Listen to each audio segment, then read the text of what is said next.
So Connor Charlebois was actually the very first tutor ever hired to work in the CIS sandbox.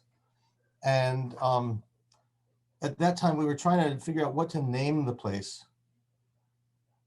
And Connor had some suggestions. Do you know what they were? Nope. No? Did I suggest Sandbox? I don't remember No, suggesting I Sandbox. suggested Sandbox. Okay, yeah, I was gonna say, whew. You suggested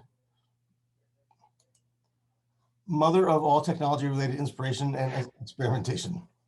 Oh God. But all right, well, way to discredit me before I start giving my presentation, Mark. Now everybody just thinks I'm I don't know. We're gonna name this place the Matrix. That sounds cool. It sounded cool. Anyway, welcome back. Good to see you. Thank you. Good to be back. Like I was saying before, yeah, I can't believe it's been 10 years. Okay, so where are we here? Let me know when you guys can see my screen and what you are seeing. The lights and the Mendix slide. Okay, cool. I'm going to turn off my webcam when I present, just because my machine seems to struggle when I have that on and I'm presenting on Zoom. So I will be here, I promise. And I'll turn it back on when I take questions at the end. Okay, so what I'd like to spend a little bit talking to you about today is kind of my journey, my experiences throughout the start of my career post Bentley. And I think I've been through kind of a lot, you know, comparing myself to some of my peers. I've been very fortunate with some of the companies that I've worked for. And in the 6 years that I've actually been working professionally, I've been through 2 successful acquisitions. So I've kind of experienced a lot from both the perspective of a startup, kind of young company, and also being in a much bigger corporation and what that feels like. And as I've progressed along this journey, my career trajectory has kind of, I think, paralleled some trends that I see in the overall workplace, and certainly things that Connor and Nick talked about, moving to the cloud, becoming more digital, dealing with issues of scale and meeting customer needs. And I think starting with my education at Bentley and the same sort of path that you all are in, being able to bridge both the business needs and the business sort of desires with the IT capabilities and the IT resources to make it work has been something that's always been sort of my Swiss Army knife in my tool belt, right? It's always been the thing that I can lean on when I'm comparing myself or I'm competing for a job that other candidates might not have.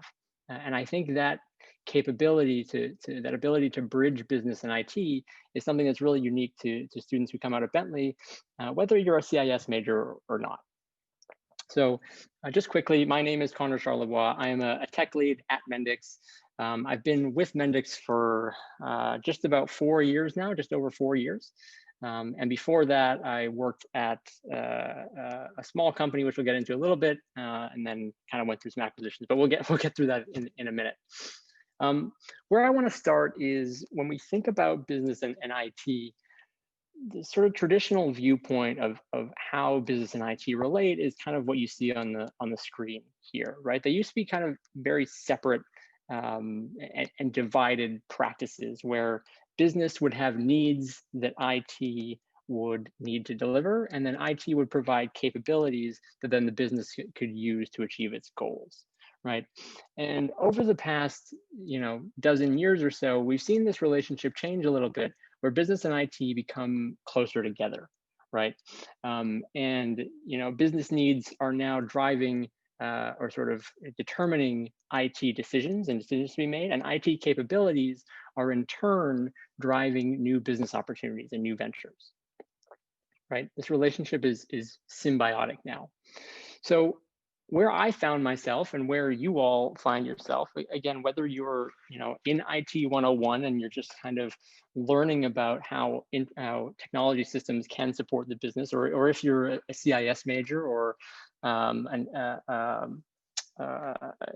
graduate student who has more experience, this positioning is something that is very unique to Bentley graduates, and I think something that you'll be able to take advantage of in your career.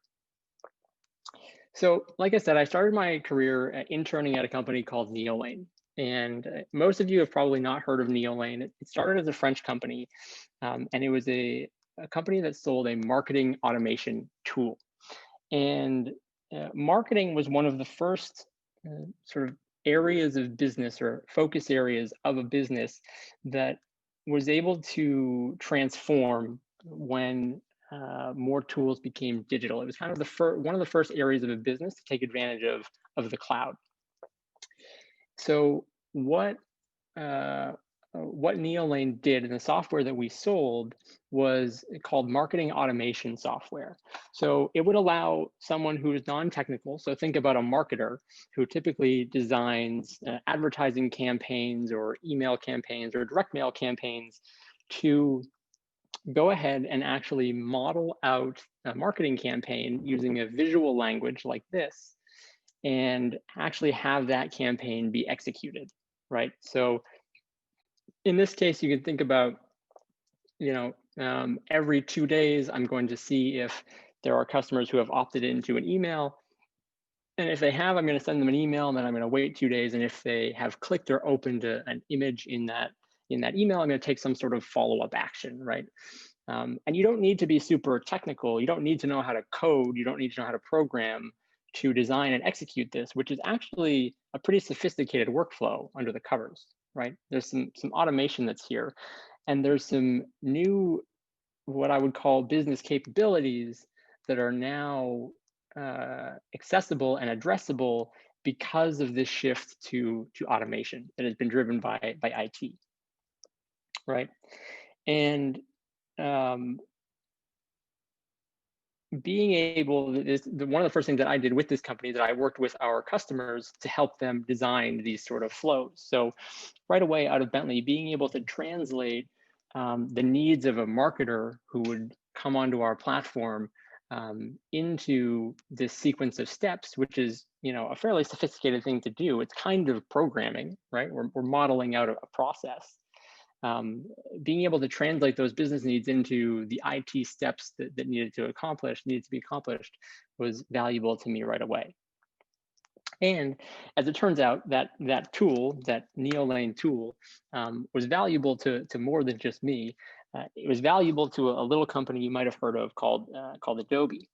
And Adobe has been very popular in creative circles for a very long time. When you think of Adobe, you probably think of Photoshop, and you probably think of Premiere and all the creative cloud tools. When Adobe acquired Neolane, they were also amassing a few other marketing automation tools and refactoring and replatforming them into a single solution that Adobe called the Adobe Marketing Cloud. So this is that same pattern that we saw with Neolane, starting to automate and digitize marketing tasks and campaigns in particular, is now being merged and automated across the full life cycle of marketing operations, right? So everything from managing and automating marketing spend to running campaigns across multiple channels, segmenting and targeting audiences, and ultimately the insights and analytics that result from those campaigns is now available to everybody through this Marketing Cloud product, the Marketing Cloud platform. And on this screen, this little yellow campaign icon, kind of third from the left over there, that's what Neolane became through that acquisition. So one of the things that is apparent, right, from this shift as sort of a point solution to part of a cloud solution, is that companies and businesses are shifting more towards the cloud, right? Marketing isn't the only area that's been seeing this shift, right? Marketing is one area. It was kind of one of the first, but certainly there are others, right? CRM, ERP, sales, accounting, even document management. There are more needs that are moving to the cloud. And certainly, if you look at the types of companies that provide cloud-based solutions, there's a lot of them, right?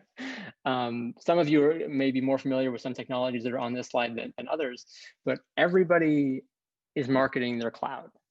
And why is that? Because the cloud enables you to take advantage of the hard work that others have done, right? You know, Connor and Nick talked about, to scale their platform, they needed to take advantage of the cloud because there's just more resources, more compute power in the cloud. And when businesses have more access to that sort of resource, that sort of power, you know, they're able to satisfy their needs a lot faster. And of course, this is great if you have, you know, the needs that come exactly from one of these solutions. If you have, you know, a CRM need that Salesforce can meet for you, you know, without too much customization. But of course, what started happening is that businesses are now expecting results similar to the performance that they get and the performance boosts that they get from these cloud type vendors, that they want to see this type of IT performance, this type of speed to market, of time to value in all of their other endeavors. So not just for Salesforce, but I have another application that I'm spinning up that monitors, you know, an approval process, or that allows my customers to give feedback to me or sign up for events, right? And what we saw is that 71% of business leaders say that their IT teams can't keep up with business needs, right? So business and IT are closer related than ever, but IT is still kind of the long pole in the tent, right? Business wants to move faster, but IT can't keep up with them, right? No matter how many wonderful Nicks and Connors that Wayfair can hire to keep their sites up and running and performing quickly, the business is still going to have, you know, more and more needs and more desires. And for a company like Wayfair, they're fortunate enough that you guys have, you know, a ton of engineers, and you guys have done a phenomenal job of building your platform. But you know, that sort of competitive advantage that you've built yourself now, right? Not every company can build that sort of IT technical advantage. So what do companies who can't build that or can't afford that type of engineering do? How do they stay competitive in this market where they have more needs and customers are expecting better and better digital experiences? Well, one of the things that they look at is writing less code, right? So like Nicole said, I want to be an engineer. I love solving problems, but boy, do I really hate writing code. So you're not alone, Nicole. There are a lot of people who feel that way. And so one of the things that has been a trend in the industry recently, and one of the things that a lot of our customers are looking at and investing in, is this idea of low code software development, right? Is how do I write less code, but still achieve and still create tremendous software? Enter Mendix. So Mendix is the company that I work for. And if I were to summarize Mendix in one phrase, I'm gonna borrow part of an acronym that Nick and Connor used before. So they talked about a platform as a service. They talked about a PaaS. But the way that Gartner characterizes Mendix and its competitors are application development platforms as a service. Now that's an awful lot. So what does that mean in words that some of us might be a little bit more familiar with? I think of Mendix as the fully extensible, low-code, full-stack DevOps platform. And so let's boil that down.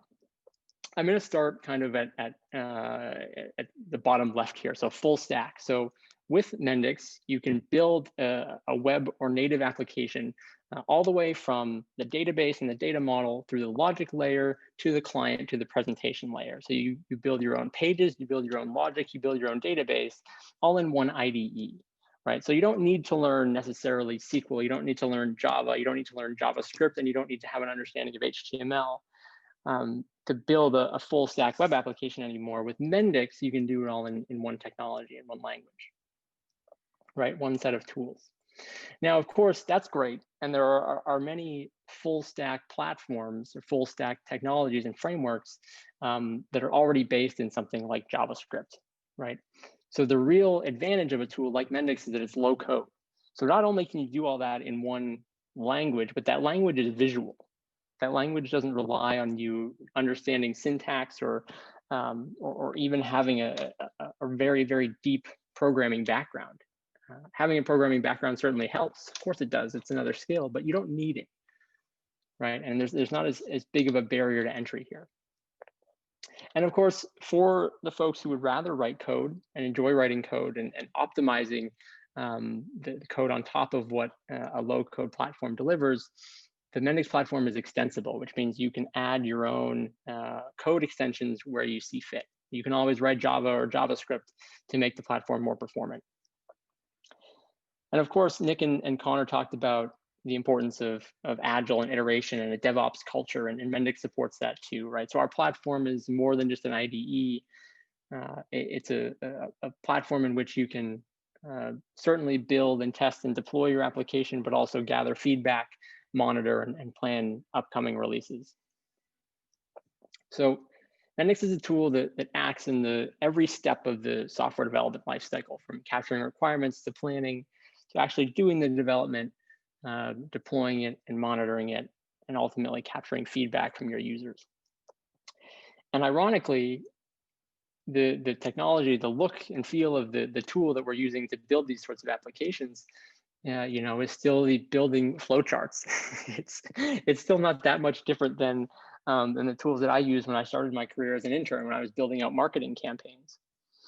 But I think that's the value of something like Mendix, right? Is that we can take something that is typically reserved for programmers, right? For software developers, and write it in such a way that can be understood by business users, right? Whether they're marketers, whether they're people who work in accounting and finance or management. If you can understand a flow chart, you can understand how a process works in Mendix, and you can build your own apps in Mendix. And so again, we're talking about being able to bridge business and IT. And one of the ways that Mendix does that is through this modeling, this visual modeling language. So using flows that look like this and some page mockups, you build applications that look like this, right? That are enterprise-grade performant applications on web and mobile devices, right? And one of the things that has become apparent in our platform, especially in the last few years, is that there's no one way to look at a software developer. There's no one way to look at a developer, at someone who has an idea, who wants to contribute to the profitability or the success of their business, right? Mendix calls this the developer continuum, right? Where on the left-hand side, sorry, I'm gonna start on the right-hand side. On the right-hand side, you have your more traditional software developers, right? Your people who know Java, JavaScript, SQL, inside and out, who can write APIs, et cetera, set up a database, write scripts. These are your traditional developers. A lot of folks who were in, Nick and Connor and my time in the sandbox kind of did this. And then there are a lot of people who weren't, right? And then sort of as you get towards the middle, you get sort of more problem-focused folks, right? People who might be able to create some flowcharts and model a few things, but they're really focused around solving business problems, and they might not have the technical skills to write the code to do it, but they can describe it, they can understand it. And then on the left-hand side here, you have sort of your most solution-focused people, and Mendix calls these citizen developers, because these are the people in your organization who have all the great ideas on how you can improve, how you could build a new solution for your business, bring a new product to market, et cetera. But a lot of times the people who have those ideas are not the same ones who can implement it, because they don't have that technical skill set, or because, like Nicole, they don't like taking, or they're nervous about taking more programming classes, or they struggle in programming classes and they want to find a different way to do it. Mendix is a tool that lets all of those different types of developers, all those different types of problem solvers become makers and make those solutions. And we have a few different tools here that you can see at the bottom of your screen that help you do that. But don't take my word for it. There's a lot of customers who are using our platform as well. And in all sorts of industries, from retail to logistics to insurance, etc. The Canadian postal system is driving on Mendix, and the Dutch post system is manages all of their package deliveries through a set of Mendix microservices. In fact, one of the DevOps leads at Zurich Insurance made this quote that was like, it's remarkable. You can go from an idea to a workable product that you can demonstrate to a customer in just about 21 days, which is unheard of. And we can do that, right? So this is, again, the only way that this is possible is because business and IT have been coming closer and closer together. And there are people like you, frankly, everybody on this call who is getting a business education at Bentley, who can speak the business language, who has a little bit of technical interest, again, whether you're a programmer or you just take a little bit of a modeling class, or you just want to understand something about the technology that backs up the business. And Mendix is a tool that lets those people shine, right? Lets those people actually create and make. So that's how we get to where we are now. So about 2 years ago, Mendix was acquired by Siemens. Mendix was a company that probably nobody had heard of, and Siemens is a company that probably everybody has heard of. And why did Siemens acquire a low-code application development platform? Well, Siemens is one of the largest industrial engineering companies on the face of the earth, and they have a lot of distributed systems. They have a lot of old tech, frankly. And they need to find ways to get information out of those that old tech, whether it's creating new applications that run on the edge to gather information, or that are based on gathering information from IoT devices that are monitoring things like temperature or light in shipping containers or on factory lines, or showing dashboards or reporting applications to executives. There's a lot of data out there that we need people to understand and be able to synthesize and turn into valuable insights, right? So again, throughout this whole journey, we've been talking about people who can understand the business and understand the IT and the systems to support it, to create more value, to make more value, right? So that's the path that I've followed throughout my career, right? I've always kind of had a foot in sort of one foot in the door and one foot out the door here, right? As in terms of business and IT, one foot on either side of the line. So I just want to close with this thought that this is where you guys are, right? You have this business understanding, or if you're still in IT 101 and you still have a bunch of GB classes to take, you may not like them as you take them. I certainly didn't like some of those accounting classes, but the insight and the information that you get, the knowledge that you get, the business understanding that you get from those classes, when you combine that with any sort of understanding of the IT systems that support it, whether you program or not, whether you design databases or not, or whether you just have a problem-solving mind, being at the center of and the intersection of these two areas is going to be critical for you to move forward. And I think it'll provide you with a lot of opportunities. So given that this is where you are and this is the power that you have, now it's up to you to go make it. So that's all the material that I have. So I want to thank you guys for your time this afternoon. Let me throw this back up here again. One thing that I would be remiss if I did not bring up, for those of you who are kind of rising seniors here, Mendix is always looking to hire, and we have a great number of careers that are available and jobs that are available. So if you go to mendix.com/careers, you can learn more about any of the roles that are available at our company. And obviously, Mark has my contact information, so I'm happy to touch base and chat more with any of you. But that's it for me. I'd love to open it up to hear any sort of questions that anybody has. Thanks. Connor, thank you very much. Can I ask both you and Connor and Nick to put your LinkedIn info in the chat, so those of you who want it can reach out to you again? I also wanted to send regards to all three of you from Janet L., who's the Director of Career Services now. You may have seen her face pop up on the screen while Connor was talking. She regrets that she couldn't stay longer, but has another meeting, but wanted to stop in and see you guys. So thanks for doing that. Questions for Connor or Nick or Connor? Nicole, you must have another one. Hi, Connor. So I love the flow chart. Definitely reminds me of GBC10. We all love. I have a question for you. I feel like the point about like integrating business and technology is very important. It's interesting. And what do you think is the most important business skill that you have or you use in your day-to-day job life? Yeah, good question. So I think the first thing that comes to mind is something that Connor and Nick said as well, which is well, two things that they said actually. They said a lot of really good things. One was the presentation skills, something that you don't realize that people don't have when you come out of Bentley, frankly, because at Bentley you do so many presentations. It's like every class you have a presentation in something or other, and then you get into the professional world and you see some people come up with just slides and slides of text, and you're like, I have no idea to sit here and consume any of this information in this pattern. So presentation skills certainly, and being able to work in groups, right? Kind of the softer skills and negotiation. Those are kind of the two things that any customer facing role uses on a daily basis, and even folks who aren't, right? Nick and Connor are both team leads over there as well. So even if you're not interacting with the customer, you still have to interact and work with your team. So those are kind of the two things that I would point to.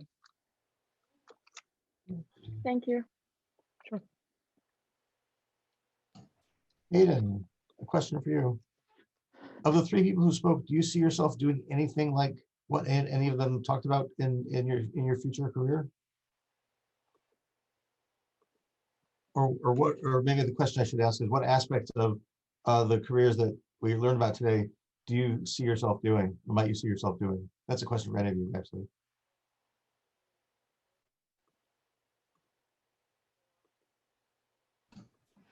One thing I'll say, by the way, I'm trying to remember, I think it was Professor Montalbano, who may or may not still be there. I think he may have moved to DC.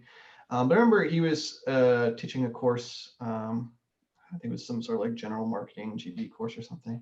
And it was basically to all the seniors, and I think we all had a little bit of excitement to go get on and get on with our lives past our schooling. And I remember him saying sort of, when you're searching for a job, it's as much you searching for the right business. Sorry, it's the right business searching for you as it is you searching for the right business. And you should definitely find a place that excites you. Any of these things might be like that Connor was talking about might excite you, or that Nick was talking about that might excite you, or that I was talking about might excite you. These are all kind of different things. And they all have pretty deep applications to from what you're learning.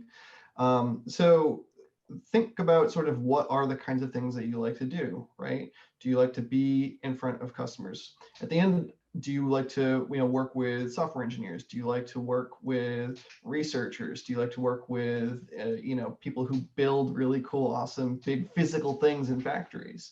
And what do you want your company to actually end up doing, right? They always say that millennials are really, I think I remember reading the research from Bentley saying that we're really driven by sort of a purpose. And so, I think that's really true. You want to make sure what the company you're going to does something that you're excited about, because it'll actually make what you're doing, the context of what you're doing, seem kind of fun when you can actually see it have an impact. So my advice to all of you is, maybe you don't have an answer right now for which one of these roles interests you. Start to think about like, what's the kind of impact you want to have in the world. Go find the people who are doing that, ask them questions, and see if you can make yourself in proximity to that, and see if you can get in there. How did each of you, for each of you, your current position is not your first position out of school. You each worked somewhere else before you have the job you have now. How did you know that it was time to move on? That's a good question. I can go first. So I've moved around a couple of different times. So after the acquisition by Adobe, I was offered an opportunity at like a much smaller company again, like very small at the time. And I'd kind of been through the acquisition where Neolane was kind of a small and nimble company, and everybody knew each other, and everybody, was a really good team and worked together. And to get deals over the finish line or whatever it ended up being, the whole company got involved, right? You knew your neighbor was there and was going to fight for you as much as you were going to fight for them. When we became Adobe, that sort of culture disappeared quite a bit, pretty quickly. And there were a lot of people who left pretty soon after the acquisition, and I stuck around for a little bit longer. And then the opportunity came up to sort of build something again from the ground up and not just be like a cog in a machine. And that's what sort of drew me away at that point.